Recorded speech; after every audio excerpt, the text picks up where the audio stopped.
Have you ever heard of a saint who was also a best-selling author, sharp-witted reformer, and a mystic who experienced profound spiritual ecstasies?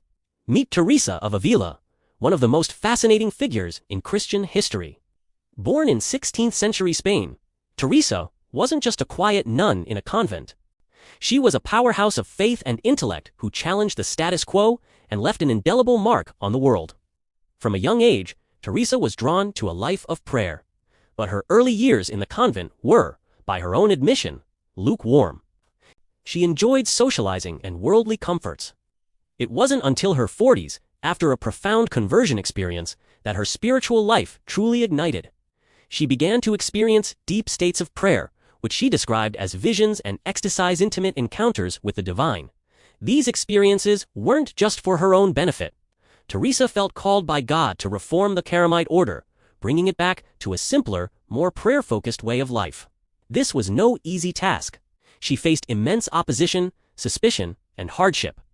Imagine a woman in the 1500s traveling all over Spain on a donkey, founding new convents against the wishes of powerful men.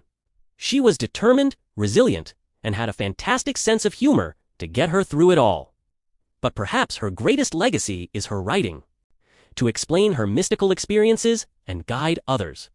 She wrote several spiritual classics, like The Interior Castle and The Way of Perfection.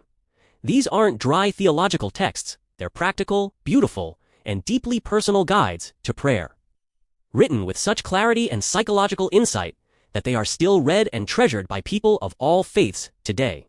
She maps out the journey of the soul towards God in a way that feels both universal and incredibly intimate.